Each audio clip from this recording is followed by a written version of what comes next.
bonsoir à tous. On est le lundi 14 mars 2022 et on se retrouve en live pour notre soirée table ronde numéro 3 sur la low-tech. Ce soir, je suis avec Marion. Marion qui nous parlera de son projet justement dans le domaine de la low-tech, avec qui on va discuter un petit peu justement de qu'est-ce qu'elle pense de tout ça. Alors avant qu'on commence, évidemment, bienvenue et merci à toi Marion de participer avec nous. J'espère que tu vas bien.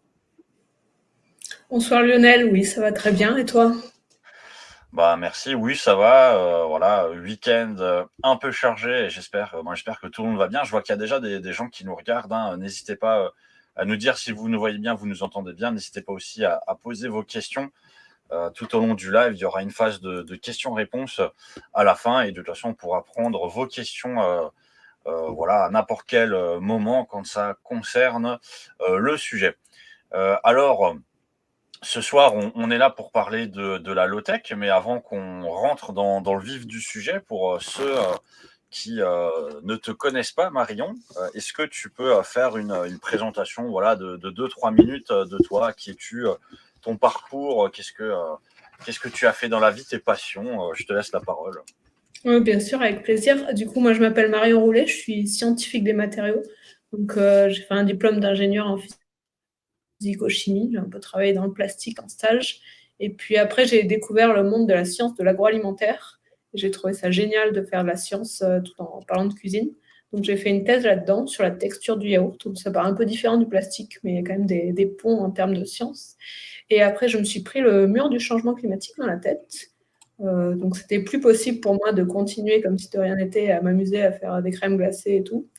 Donc, j'ai essayé de trouver un travail en fait qui correspondait, qui pouvait mettre mes compétences en sciences de matériaux pour essayer de changer un peu les choses, puisqu'on a besoin de changer assez drastiquement, que je n'ai pas trouvé. Et donc, j'ai lancé Atelier Circulaire, qui est un projet entrepreneurial pour essayer de faire des matériaux à partir de déchets organiques. Donc voilà, j'ai quelques échantillons. Du coup, ça, c'est du marc de pomme. Alors, je ne sais pas. Ça marche beaucoup mieux en vrai. Pour ça, le potentiel, c'est beaucoup mieux. Mais... Donc, c'est par exemple du marc de pomme, c'est le déchet de la production de jus de pomme ou de cidre qui a été compressé à 100%. Hop. Et ça, par exemple, c'est du thé, feuilles de thé compressées, pareil, sans rien rajouter. Et ça, c'est des drèches de brasserie qui sont, pareil, compressées avec une technique. Enfin, c'est relativement basique, en fait. C'est vraiment juste mettre de la pression en chauffant. Et ça fait que la matière va s'accrocher toute seule. Et donc, mon but, c'est d'essayer de lancer vraiment la valorisation de ces déchets en matière biodégradable, compostable, histoire qu'elle reste dans le cycle du carbone pour faire des objets du quotidien. Donc, a priori, pour commencer, le plus facile, ça va être de la décoration, parce qu'il n'y a pas vraiment besoin de capacité technique très élevée pour ces matériaux. Et puis, j'espère, si ça marche, de pouvoir aller plutôt vers des mobiliers, c'est de faire des planches assez épaisses qu'on puisse ensuite façonner et que ça devienne vraiment un matériau que les artisans peuvent utiliser pour faire de nouvelles choses et remplacer des matières à base de pétrole et des matières qui viennent de loin et qui polluent. Voilà l'idée. Super. Bah écoute, merci pour la présentation. Alors, juste avant qu'on rentre justement dans le vif du sujet, je me permets de revenir juste sur le côté yaourt. Qu'est-ce qui t'a donné envie de travailler sur le yaourt au commencement? Euh, Alors, le yaourt spécifiquement, c'était plus l'opportunité vraiment d'un projet de thèse, mais dans l'agroalimentaire en général, c'est que j'ai j'ai travaillé un peu sur ce qui s'appelle la matière molle en sciences. C'est les matériaux qui sont pas vraiment du liquide, mais pas très solides non plus. Donc le yaourt typiquement fait partie, c'est ce qu'on appelle un gel. C'est juste, on passe d'un liquide qui est le lait à quelque chose qui se tient à peu près. Mais il faudrait, par exemple, le sécher pour que ça devienne beaucoup plus solide comme du fromage. Donc c'est pas une passion pour les produits laitiers, mais c'est vraiment une opportunité d'utiliser de la science qui m'intéresse beaucoup pour quelque chose qui est beaucoup plus fun que faire du pétrole. Enfin, creuser du puits de pétrole, c'est en partie ce pourquoi utiliser la matière molle ou des cosmétiques, ce qui n'est pas désagréable, mais c'est pas non plus le plus fun à mon goût. Super, bah écoute, merci à toi. Alors ce soir, on est là pour justement parler de low-tech. Alors avant justement on discute peut-être plus approfondément aussi de ton projet par rapport à ça, la low-tech, bon voilà, c'est un mot en anglais. Alors en français, ils le traduisent par les basses technologies ou les technologies appropriées pour faire l'opposé à la high-tech. Donc on est sur un concept de logique durable et résiliente. Je vais montrer une petite image pour aussi aider les gens à mieux voir. Donc voilà, on a un petit peu l'explication justement de la low-tech avec le concept de durabilité forte, de résilience, de transformation culturelle.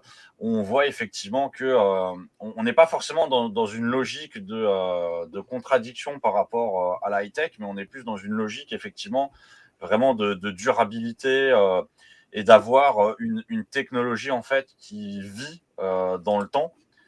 Euh, donc voilà, ça c'est un peu la présentation. Juste par rapport à ça, qu'est-ce que tu penses un petit peu de cette présentation et pour toi, c'est quoi un petit peu ta définition à toi de la low-tech?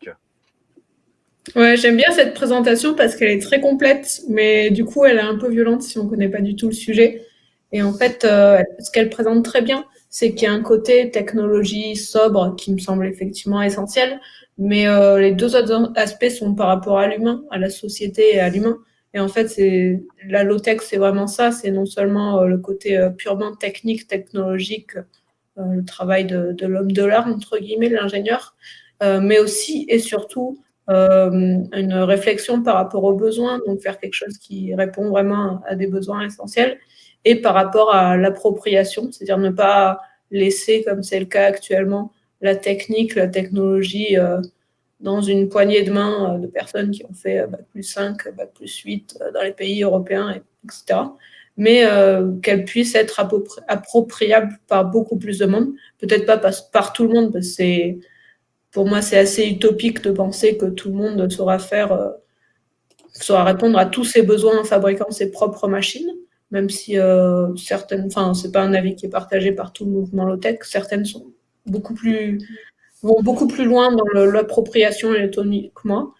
Euh, mais vraiment de réfléchir à une échelle où, dans une enfin, pour moi, c'est la bonne échelle de la communauté. Dans une communauté, on puisse arriver à avoir les compétences et les ressources nécessaires pour répondre à nos besoins de base.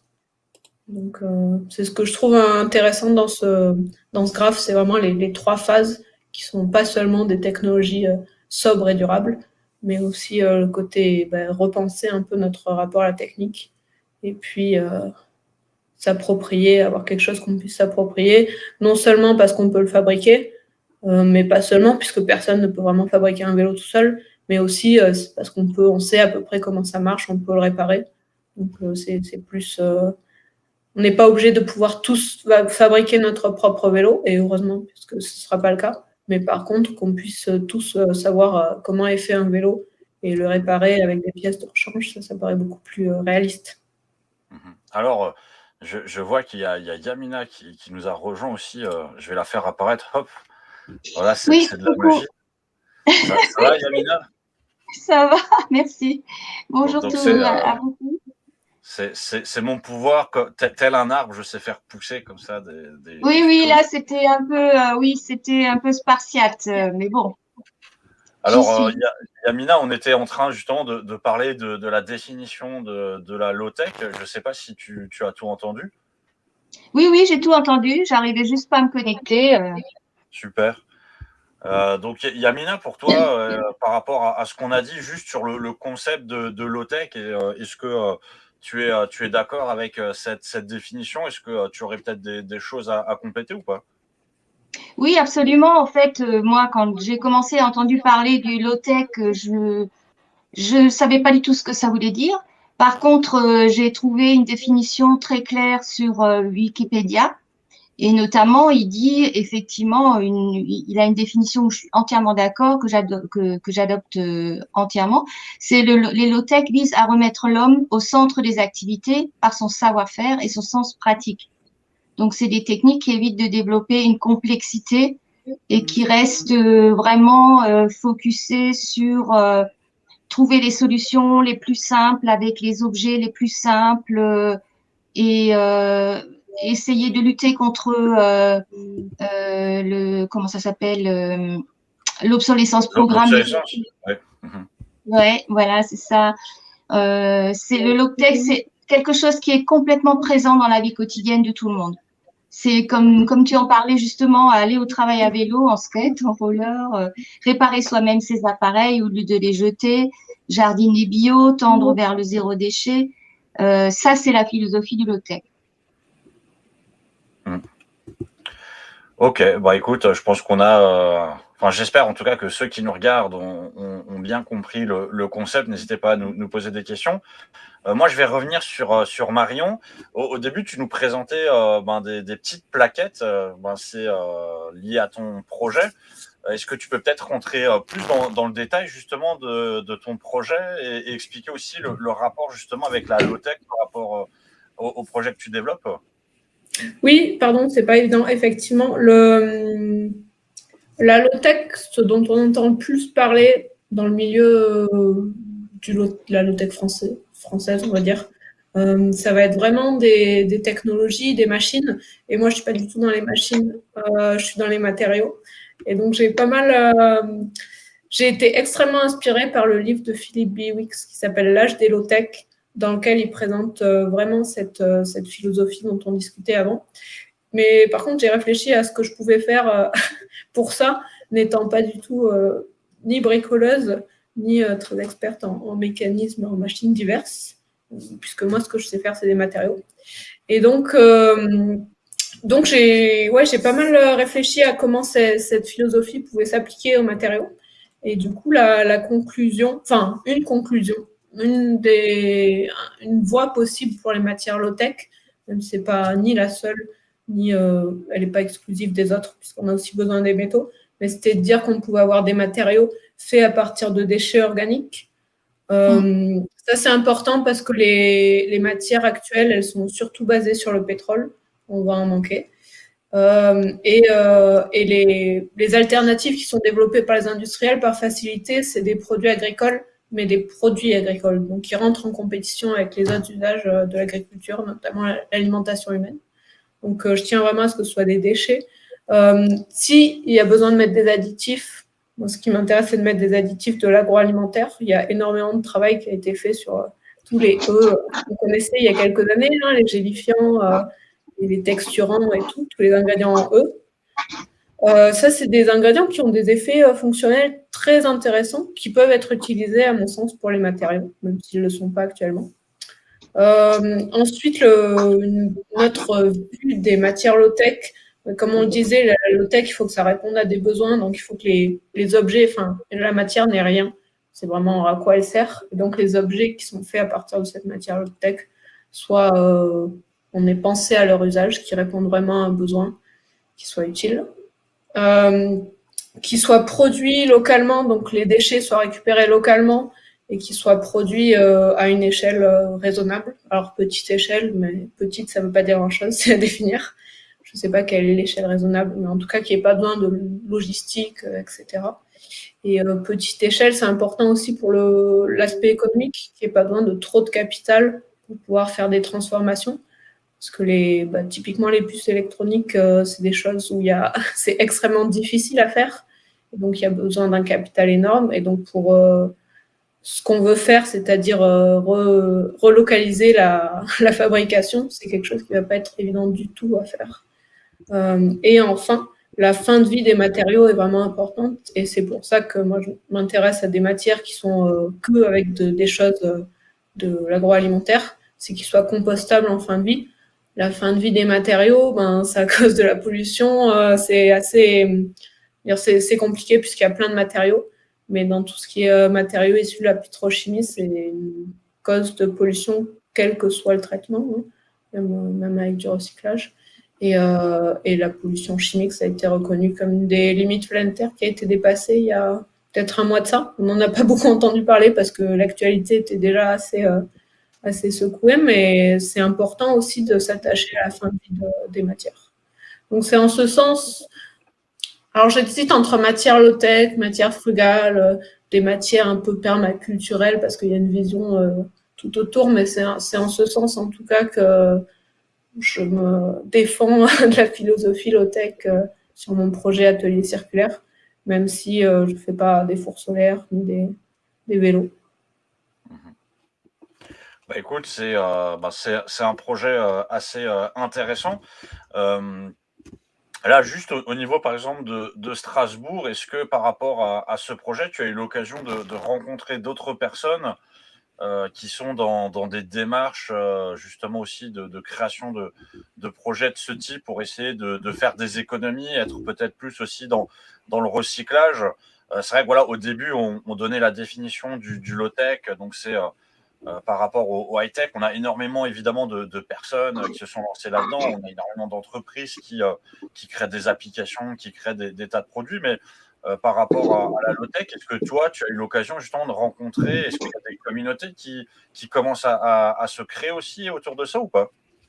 Oui, tout à fait. On a une communauté qui est en train d'émerger à Strasbourg. Depuis novembre dernier, on a fait un premier événement qui a eu pas mal de succès aux ateliers éclairés en novembre. Et depuis, on essaye de structurer. Effectivement, dans cette communauté, il y a pas mal de monde qui a un projet comme moi, professionnel, professionnalisant. Enfin, on a vocation à en vivre. Tu parlais de recyclage. Il y a notamment Octopus, qui est une ONG de défense des océans, et dont une partie de l'activité est sensibilisée au recyclage du plastique avec des machines low-tech, dont les plans sont open source. C'est issu du mouvement Precious Plastic, qui est un mouvement international. Dans la même idée de valorisation des rebuts, il y a l'atelier de design Bouillon. Elles font des choses. Alors, elles sont 4, elles ont chacune un peu une spécialité, on va dire. Il y a Laura qui fait du papier, Chloé qui fait la teinture végétale, Morgane qui fait la céramique et Luna qui fait du tissage. Et elles travaillent beaucoup à partir de rebuts, que ce soit des rebuts de tissus, des pelures d'oignons, ce genre de choses. Donc elles ont aussi une démarche, enfin, pour le coup, on n'est pas du tout du même domaine, on va dire, de compétences, mais notre démarche est très similaire sur l'approche de la matière. Après, il y a, alors, est-ce qu'il fait du recyclage, Clément, qui est en train de monter Archeal, qui est une boîte qui veut vendre des microcapsules de méthanisation. Le but, c'est de valoriser les déchets organiques locaux sous forme de gaz naturel, mais avec une démarche vraiment en circuit court. Donc, on parlait de peu de capital, là, ce serait effectivement des petites unités qui sont accessibles pour des collectivités. Et je suis sûre que j'oublie quelqu'un. Oui, Maureen, qui est architecte de formation, qui n'est pas inscrite à l'ordre des architectes pour plus de liberté, si j'ai bien compris. Et elle fait de l'architecture terre-paille, ce genre de choses. Donc vraiment travailler sur des matériaux alternatifs pour l'habitat, avec une démarche aussi participative, puisque le but c'est de faire des chantiers dans lesquels tout le monde donne un coup de main. Donc c'est vraiment aussi intéressant. Alors, on a une question par rapport juste à ce que tu viens de dire de Jonathan. Salut Jonathan, merci à toi. Pouvez-vous mettre par écrit ou orthographier l'atelier de recyclage avec plusieurs femmes? Oui, c'est Bouillon. Bouillon au pluriel. Donc, Est-ce que tu peux l'épeler, Bouillon? Bouillons, vraiment comme en cuisine. Donc, c'est là aussi où on se rejoint. On a un lien fort avec la cuisine. Okay. Un atelier de design durable elles sont basées à Königshofen pour l'instant. Je te donne un point bonus pour l'orthographe. Et toi, Yamina, au niveau de la low-tech, toi, tu as travaillé tu avais ta propre galerie d'art pendant un certain temps. Au niveau de la low-tech, c'est quoi un petit peu le rapport que les artistes peuvent avoir avec ce genre de choses? En fait, j'étais donc en contact avec 50 artistes dans toute l'Alsace. Et le projet en commun, c'est en fait de tous les artistes, c'est de se dire qu'est-ce que je peux recycler pour lui donner de la beauté. Donc, prendre des vieilles pièces et leur donner une nouvelle forme, ou bien utiliser des matériaux naturels et leur donner de la couleur. Il y avait vraiment tout ce qui est en fait qui a démarré à l'époque avec les arts plastiques et avec l'imagination de chaque personne Ça donne chaque fois une création différente, un objet, un visuel qui se réintroduit dans le quotidien de tout le monde, en fait. Et est-ce au niveau des artistes, tu voyais aussi une recherche un petit peu comme Marion sur le recyclage, je sais pas moi, de matériaux ou ce genre de choses, pour justement, enfin, est-ce qu'il y avait une démarche justement d'essayer de faire vivre les produits dans le temps aussi ou pas? Ça peut être par exemple des anciens produits d'outillage, des anciennes pièces de voiture, des pièces qui ont rouillé, que l'artiste va assembler pour faire une forme, un animal, un être humain, une voiture même. Il a même fait une moto. Enfin, c'est euh, c'est simplement prendre des objets disparates et les rassembler pour en faire quelque chose de visuel. Mhm. Mais ça Ok. peut être tous les genres de matériaux, hein. Marion nous a déjà très bien expliqué quel genre de matériaux on peut utiliser. Bon, je vais pas revenir là-dessus, mais c'était exactement ça. Mhm. Ok. Alors, avant qu'on continue sur le sujet de la low-tech, je ne sais pas si vous avez remarqué, mais actuellement, il y a une crise des micro-composants justement dans le domaine des hautes technologies, ce qui fait que le prix des ordinateurs s'envole. Est-ce que toi, Marion, parmi tous les projets que tu as pu voir ou un peu tout ce qui se développe, est-ce que tu as vu quelque chose qui permettrait de pouvoir produire peut-être des ordinateurs moins chers ou est-ce qu'il y a des initiatives qui sont faites justement sur le recyclage de ce genre de produits? Oui, alors je pense que comme pour le zéro déchet, avant de penser à produire moins cher, etc., il faut penser à réduire nos usages, à utiliser l'existant. Mais oui, il y a quelques démarches dans l'électronique, même si c'est un domaine effectivement très compliqué. Enfin, on parlait de la low-tech pour essayer de réduire la complexité de nos systèmes. La high-tech, on a atteint vraiment un niveau de complexité où personne ne comprend exactement comment fonctionnent les choses. Mais il y a notamment dans la téléphonie, il y a Fairphone qui travaille beaucoup sur le sourcing de leurs produits. Donc Fairphone, ils ont un téléphone modulable où on peut changer facilement les composantes. Et ils travaillent vraiment sur plusieurs problèmes, on va dire, de l'électronique actuelle. Donc ils ont ce côté modulable, réparable. Ils ont aussi le côté d'où viennent leurs composantes. Donc ils s'assurent qu'il n'y a pas de minerais liés à des conflits comme c'est le cas pour certains minerais au Congo, etc. Donc ils font un gros travail là-dessus qui devrait être fait par tous les acteurs, mais évidemment, personne ne s'y intéresse. Euh, Au niveau modulable, réparable, sur les ordinateurs, il y a Kern Devices qui fonctionne, qui travaillent pour développer des produits là-dessus. Ils ont en ce moment un crowdfunding pour un clavier sur lequel ils ont travaillé pour qu'il soit réparable, modulable. Et je crois qu'ils travaillent sur un ordinateur, mais forcément, c'est un projet de beaucoup plus longue haleine. Donc, j'imagine qu'on entendra parler, mais dans un certain temps. Sinon, pour aller vraiment sur le low-tech et l'autonomie, ce que font beaucoup les gens, c'est qu'ils utilisent les Raspberry Pi et ce genre d'ordinateurs, de micro-ordinateurs, on va dire, qui ont une certaine puissance de calcul, mais surtout qui sont assez facilement programmables. Enfin, j'ai jamais essayé, mais j'ai entendu dire qu'ils étaient assez facilement programmables, faciles à prendre en main. Et donc, ils arrivent à faire peut-être pas des ordinateurs, mais des systèmes électroniques qui sont adaptables aux besoins. Alors, je me permets de revenir juste sur une question qui avait été posée par Yamina pour Yamina par Dominique. Dominique demandait est-ce que la démarche artistique dont tu parlais, ça a à voir avec l'arte povera, l'art pauvre. Qu'est-ce que c'est l'art pauvre? Je ne sais pas. Pour moi, l'art, c'est toujours riche. Donc, qu'est-ce que c'est l'art pauvre? Bah écoute, Dominique, si tu es encore là, n'hésite pas à nous donner de plus d'informations et je vais rebondir aussi sur ce que venait de dire Marion.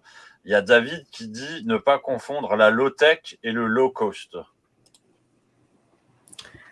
Oui, c'est sûr. Enfin, le Fairphone, typiquement, je pense pas qu'il soit low cost. Je pense comment on va dire, capacité égale, capacité technique égale, il est sans doute plus cher que d'autres, mais justement parce qu'il y a un travail de fond qui est fait tant sur les composantes que sur la modularité. Et puis, c'est une petite équipe qui n'a pas, aussi de façon économique, hein, c'est une petite équipe qui n'a pas les moyens d'Apple pour construire des téléphones. Alors, on a aussi un gros message de Jonathan qui nous dit « Je suis chocolatier et j'ai cherché des moyens compostables recyclage de fabrication de moules à chocolat, surtout par thermoformage. J'ai trouvé du filament d'impression 3D supposé compostable de France, PLA, compostable, thermoformable, qui marche très bien et une pâte micro-ondulable appliquée sur dispositif, mais rien d'interne, fabricable soi-même facilement, à part le gélatin. » Alors, je crois que ce n'est pas une question, mais en tout cas, il nous donne beaucoup d'informations. Oui, très intéressant. Ouais, du coup, les moules, la spécificité technique d'un moule, c'est qu'on puisse le mettre en forme facilement et qu'ensuite on puisse mettre du chocolat chaud typiquement pour faire fondre. Du coup, ouais, la gélatine, je pense que c'est pas dingue parce que quand on va verser son chocolat, sûrement la gélatine va aussi commencer à s'écouler. Ouais, c'est une bonne question. Je sais pas. Je pense, moi, j'utilise pour faire mes ateliers de sensibilisation de l'alginate de sodium qui forme aussi un gel qui solidifie, mais par contre, elle solidifie en présence de calcium et pas en présence de chaleur. Donc, ça peut être un truc à essayer. Du coup, elle gardera sa forme si on met quelque chose de chaud dedans. Mais ouais, il faudrait creuser plus profondément. Je pense pas pouvoir résoudre les problèmes des chocolatiers entièrement ce soir. N'hésite pas à nous mettre ta question exacte, Jonathan, si tu cherches un matériau spécifique ou une technique justement de moulage, peut-être. Alors, je reviens aussi sur la question de Yamina avec Dominique qui explique donc l'art pauvre, c'est une démarche artistique dont l'expression se veut simple avec des matériaux non nobles. Et là, Yamina devrait répondre, mais qu'est-ce qu'un matériau non noble, Dominique? Oui, moi, je me méfie un petit peu des termes un peu vagues parce que je suis assez pragmatique. Donc, c'est vrai que l'art pauvre, c'est un peu le low-tech alors dans ce cas-là, puisqu'on utilise des matériaux qui existent déjà, des matériaux qui n'ont pas d'utilité. On essaye de leur redonner un petit peu un sens et une utilité, enfin un usage. Mais j'avoue que la question, elle est vraiment pour moi compliquée. Bah, écoute, alors Dominique explique de la récupération, par exemple. Est-ce que de la récupération, ça rentre dans la démarche artistique? Absolument, absolument. Puisqu'on on va récupérer des pièces usagées, on va les transformer, on va les assembler, on va les ressoudre peut-être dans le cas d'un métal. On peut utiliser du papier sur un tableau. Donc tout ça, c'est des choses qui coûtent pas forcément beaucoup d'argent. Si c'est ça l'eau pauvre, c'est peut-être ça, hein, je sais pas. Mais le but, c'est justement d'arrêter le gâchis, d'essayer de retrouver un petit peu une utilité à chaque chose, quitte à la transformer. C'est avec beaucoup de créativité et beaucoup de passion, c'est faisable. Et ça donne de très belles choses. Ok. Je sais pas si j'ai répondu à la question de Dominique. Oui, il a écrit ben voilà. Ben voilà, bon, Donc, tout est parfait. bon la Alors, discussion restera ouverte. on voit voilà, que Marion a son projet. Toi, Yamina, tu as été dans l'artistique, donc tu as eu aussi l'occasion de voir des choses. On en parlait aussi un petit peu avant, justement, quand tu parlais du vélo, etc. Et c'est vrai que dans la vie de tous les jours, est-ce qu'il y aurait moyen que les gens puissent se mettre plus en mode low-tech, justement, pour être dans une démarche plus durable, éco-responsable, etc. Marion, est-ce que toi, je ne sais pas, est-ce que tu fais des choses spécifiques? Est-ce que tu aurais des conseils à donner aux gens qui nous regardent? Euh, et souvent, les gens qui viennent à la low-tech euh, par, par vraiment leur expérience personnelle, c'est des gens qui s'intéressent aux questions d'autonomie. Donc, tout ce qui va être pouvoir construire sa maison, construire son chauffage, etc. C'est vraiment des questionnements qui mènent à construire des poêles, des chauffages solaires, ce genre de choses. Après, c'est plus adapté au milieu rural qu'au milieu urbain, il faut bien le dire. La question de la place des low-tech en milieu urbain est plus.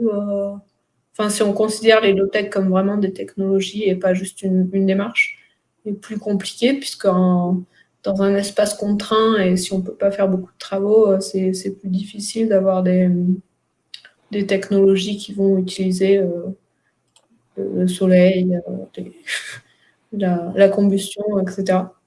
Mais oui, les transports, à commencer par les transports, c'est assez facile d'aller vers un moyen qui nécessite que de l'énergie humaine. Enfin, assez facile. Non, c'est pas assez facile, ça dépend vraiment de la situation des gens. Mais pour des petites distances, le vélo permet de gagner en autonomie. Et je pense qu'en ce moment, c'est appréciable, sans doute, avec le prix du pétrole.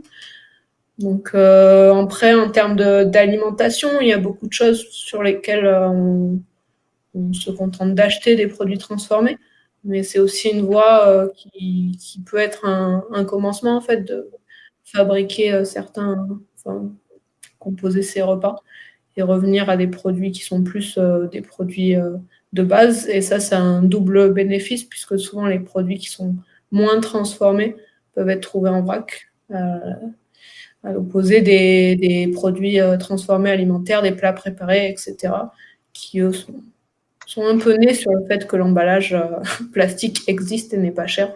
Je pense que l'industrie agroalimentaire aurait un tout autre aspect si on n'avait pas eu cette abondance de plastique. Après, dans d'autres domaines, l'énergie, c'est typiquement quelque chose qui est compliqué si on est locataire et ou en milieu urbain. Donc, on n'a pas vraiment de marge de manœuvre. Et la consommation, ben, c'est ce qu'on disait un peu tout à l'heure, acheter de la seconde main, etc. Ça, c'est vraiment aussi réparer ses affaires. Un moyen d'aller vers une démarche low-tech dans sa vie. Dans sa vie. Et toi, Yamina, est-ce que tu as mis en place des choses? Est-ce que tu aurais des conseils à donner pour des gens qui veulent se low-techiser? En fait, je crois que depuis 2020, on est tous en train de se low-techiser, même si on n'en a pas conscience. Euh, Ce qui manque peut-être, c'est de mettre un nom dessus. Moi, quand on m'a parlé de low-tech il y a un an, je ne savais absolument pas ce que ça voulait dire, et pourtant, dans ma vie, je fais à l'économie et j'essaie de garder mes objets le plus longtemps possible, etc. Donc, quelque part, j'ai déjà adapté ma vie au low-tech. Et je crois que ce qui est intéressant d'exprimer, c'est que justement, le low-tech, ça peut être, ça fait partie du quotidien. J'ai regardé sur Wikipédia, par exemple, dans la définition, il parle d'une liste non exhaustive de low-tech de la vie courante d'un occidental.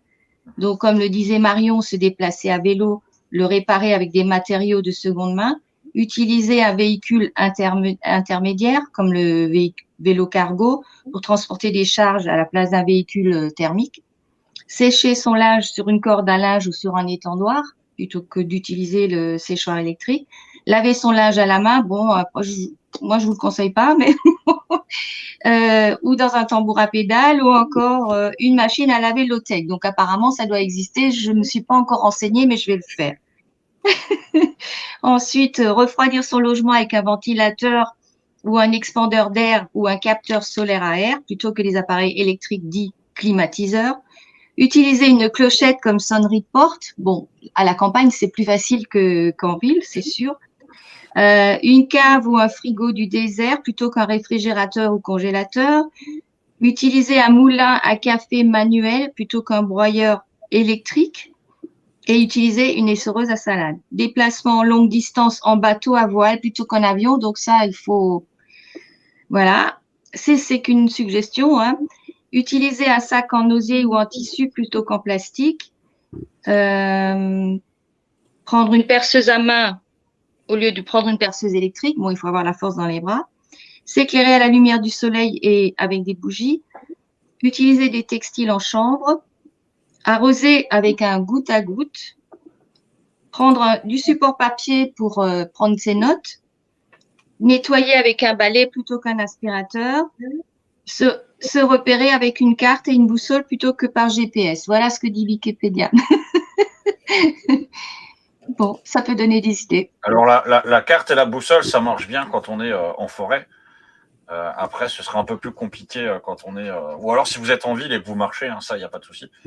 Mais c'est vrai que quand on est en voiture, ce sera un peu compliqué de sortir la carte tout en roulant. Enfin, sauf si vous avez un copilote et que vous faites du rallye, ça, c'est assez pratique. Mais Ouais, c'est un système de pensée économique. Après, c'est vrai que jusqu'à il y a encore quelques années, tout ce qui était moderne, on aimait, on voyait une pub, on achetait, etc., etc. Maintenant, on se pose des questions et puis on se dit, bah tiens, on se retourne sur sa gauche, on retrouve son ancien appareil, on se dit pourquoi pas. Euh, voilà, c'est le monde change. alors, moi je vais revenir sur le projet de Marion. Marion, là, tu nous parlais effectivement de ton projet, tu nous montrais les petites plaquettes. Yamina, elle parlait aussi d'art sur le fait de récupérer, de recycler. Est-ce que justement, à travers ton projet, on peut aussi faire de la création artistique? Oui, sans doute. C'est pas moi qui vais la faire, mais oui, oui, bien sûr. Et je pense que l'art est très important parce qu'il il permet d'ouvrir les yeux, de faire réfléchir. Enfin, c'est vraiment une approche qui n'est pas du pauvre rationnel économique, technique ou scientifique. Et donc, ça a vraiment un rôle à jouer dans changer les imaginaires. C'est un courant qui est assez porteur en ce moment dans les mouvements écologistes de l'importance de vraiment faire changer les imaginaires qui sont bien, bien travaillés par notre vie quotidienne, le matraquage publicitaire, enfin beaucoup de la société de consommation. Et donc, oui, il y a des choses à faire avec les artistes et il faut les faire, je pense, sur les nouveaux matériaux, sur changer notre approche de la consommation, etc. Au niveau de ton projet, est-ce que tu as déjà réfléchi aussi aux synergies possibles justement avec d'autres types de low-tech? Est-ce qu'il y a moyen justement de pouvoir combiner ce que vous faites pour pouvoir optimiser chacun vos activités? Est-ce que c'est justement, il y a des logiques possibles de travailler en commun dans ce que vous faites? Dans notre écosystème à Strasbourg, oui, je pense qu'il y a des logiques pour travailler en commun. D'abord parce qu'on est une partie à être dans la matière, les matériaux. Euh, je pense qu'en termes d'habitat, ça peut être possible, les matériaux que je développe. Après, comme je disais, ils sont compostables, donc sensibles à l'eau au bout d'un certain temps. Ils vont peut-être pas immédiatement se dégrader, mais en tout cas, ils sont pas faits pour l'extérieur des bâtiments. Mais oui, oui, il y a sans doute des choses à faire. Et pareil pour le problème des low-tech en général, que ce soit les méthaniseurs, ou les vélos, les machines à pédales, etc. C'est des systèmes techniques et pour ça, les matériaux ont besoin d'être résistants, fiables, etc. Et pour ça, les métaux, c'est vraiment ce qu'il y a de mieux. Donc, il faut faire du métal de récupération, etc.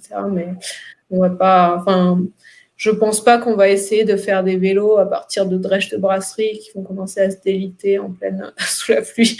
C'est pas une bonne idée. Mais oui, oui, je pense qu'il y a des synergies à avoir. Par exemple, un des projets qu'on a avec le collectif Low-Tech Strasbourg, c'est de travailler sur l'imperméabilisation naturelle. Ça, c'est vraiment quelque chose qui bloque, mais à toutes les étapes, hein, même dans les laboratoires de recherche. L'imperméabilisation, ça dépend. Enfin, il n'y a pas de technique simple pour imperméabiliser, simple et écologique. Et donc, on va travailler avec Laura qui fait du papier, de bouillon, Choris qui est membre de la fabrique et qui s'intéresse au tissu, à l'imperméabilisation du tissu, et Maureen qui fait l'architecture et qui donc a des questions d'imperméabilisation pour les toitures. On va essayer de travailler ensemble sur faire une espèce d'expérimentation collective sur les différentes façons d'imperméabiliser des matières et voir ce qui est applicable dans nos domaines. Tout ça c'est différent. Ok, super. Bah écoute, je te remercie. On a dépassé les 40 minutes de live, donc on arrive un petit peu sur la fin. Si jamais ceux qui nous regardent, vous avez encore des questions à nous poser, n'hésitez pas. Moi, en tout cas, ben, je te remercie, Marion et Yamina, d'avoir participé à notre live. Et est-ce que vous avez un petit mot de la fin pour ceux qui nous regardent, Marion? Ouais, merci à toi pour l'invitation. Un petit mot de la fin. J'aurais envie de faire quelque chose assez radical dans l'écologie. Il faut penser à la place de la sobriété dans nos vies. C'est d'y mettre le plus de sobriété possible et c'est ce qui nous permettra d'être plus résilients face aux chocs qui malheureusement risquent de continuer à arriver. Ah, merci. Sobriété et résilience, tout à fait. Et toi, Yamina? Oui, bah, je remercie Marion parce qu'elle me rassure après tout ce que j'ai entendu, qui est déjà en train de se faire, etc. Donc c'est en route, c'est en voie et j'aimerais que de plus en plus de gens prennent conscience, qu'on puisse se rencontrer, faire par exemple une visite impromptue dans une décharge et laisser fuser nos idées communes, etc. Voilà. Merci à vous tous et à Bah, bientôt. alors, je vais prendre juste la dernière question qui est assez intéressante de Jonathan qui nous demande est-ce qu'il y a des nouveaux emballages aptes au contact alimentaire? Question pour Marion. Ouais, le contact alimentaire, c'est compliqué parce que c'est effectivement très réglementé de façon très sévère, ce qui se comprend. Un des petits biais qui est actuellement utilisé par pas mal de monde, et je trouve ça assez intelligent, c'est de faire des emballages comestibles. Donc, quand l'emballage est comestible, même si on n'a pas envie de le manger parce que potentiellement c'est pas bon, on passe dans le domaine de l'alimentaire. Donc, il y a d'autres contraintes, mais on dévie un peu cette histoire du contact alimentaire. Donc, il y a des gens qui font des choses à base d'algues ou à base des choses qui sont plus de l'ordre du biscuit pour des couverts ou quoi. Donc, c'est une voie que je trouve assez intéressante en ce moment qui se développe. Ok, super. Bah écoute, Jonathan, j'espère que tu auras apprécié la réponse. Moi, je vous remercie en tout cas, Marion et Yamina, d'avoir participé à notre table ronde ce soir. Je remercie les gens qui nous ont regardés et ceux qui nous ont posé des questions. Il y a eu pas mal de questions. C'était bien. On se retrouve la semaine prochaine où là, le sujet, ce sera le monde en 2050. Et je vous dis bonne soirée et bon repas peut-être pour ceux qui n'ont pas encore eu l'occasion de manger. Et on se retrouve la semaine prochaine. Ciao, ciao.